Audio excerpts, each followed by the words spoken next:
Lina Cho. I'm 38 years old. I'm from Korea. I lived half of my life in Korea, and I also grew up in Seattle. My mom was heavy Catholic, and so that is my dad.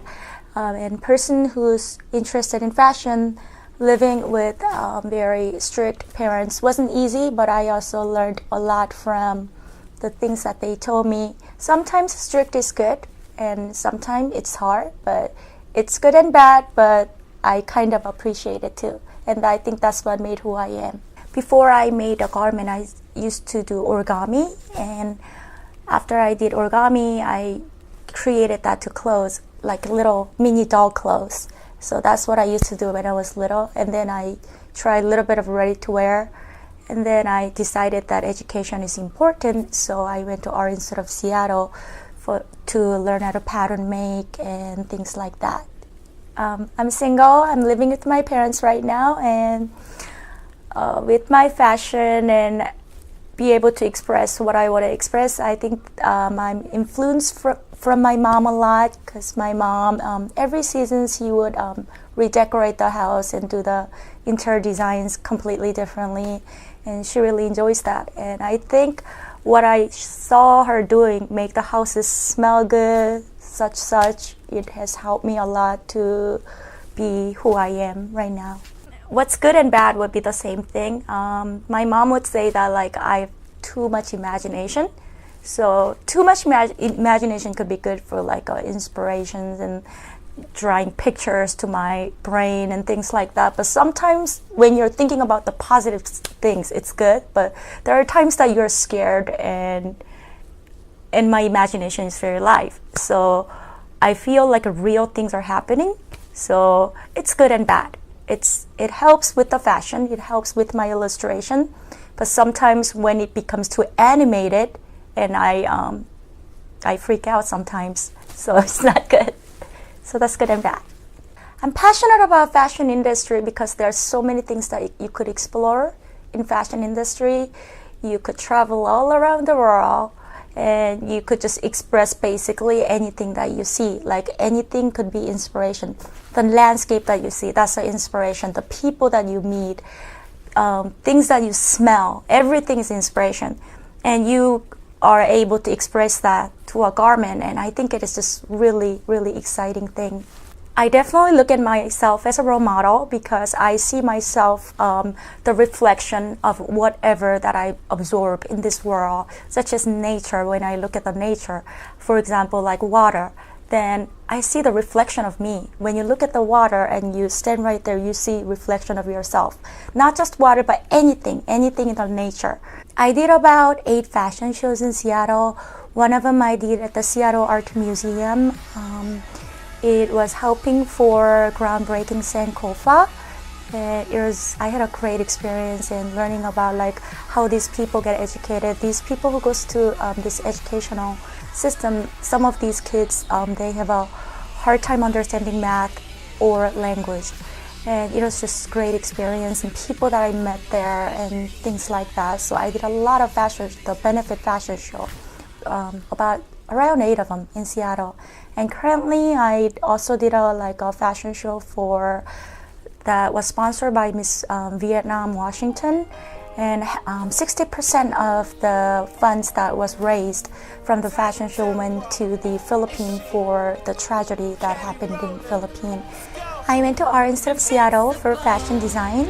Sometimes it looks like I jump into things and I'm interested in too many things and I can't stick to one thing for a long time. Because if you look at the clothes, take a look. What kind of clothes doesn't have a graphics nowadays? Don't you need to learn graphic design? I mean, if I learned graphic design for 4 years, then I would say that I jump around. But I only learned to the fact that I could use it, apply that to clothes.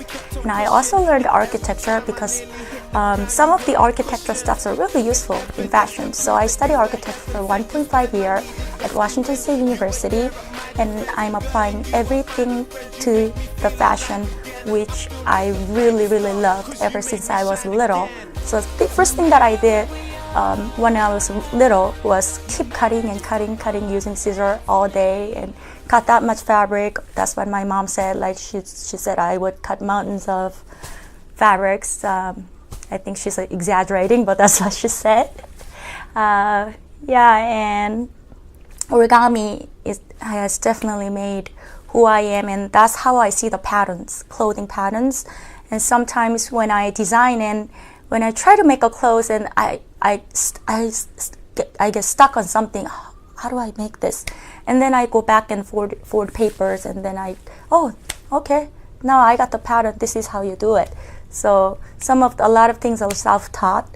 And, it's true that I do like the futuristic design the most, but that's not the only thing that I do, and I really don't want to limit myself just to the category of futuristic.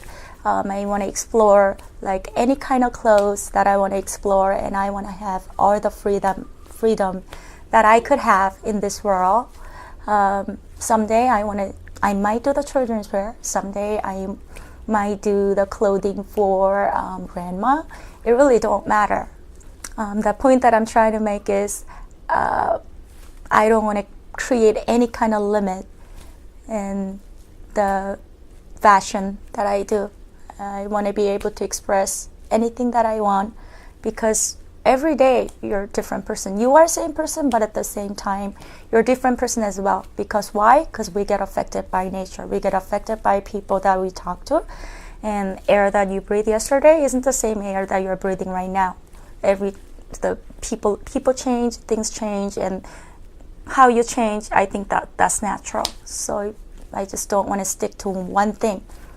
I like to take the fashion to the next level. For example, I want to bring the science into the fashion and create a real future clothing, such as like some people have a low blood pressure or high blood pressure. If I could make a clothing that's going to help their health, that'd be great. So that's one of the example, and there are so many like the convenient future things that you could add it to the garment and then make it more convenient for people. That's what I want to do, future clothing. The clothing that has a science attached to it, that's what I want to do.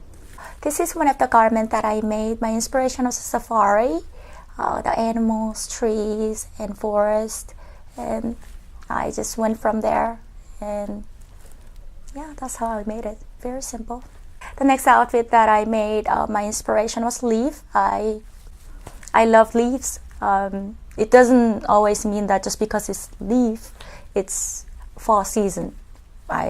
I see the leaf in every season. I'm sure everybody sees leaf every time. Sometimes I see leaf as a silver color, and of course that's a silver color. It doesn't matter what color it is, I just like the shape of leaf. And the top is the alligator.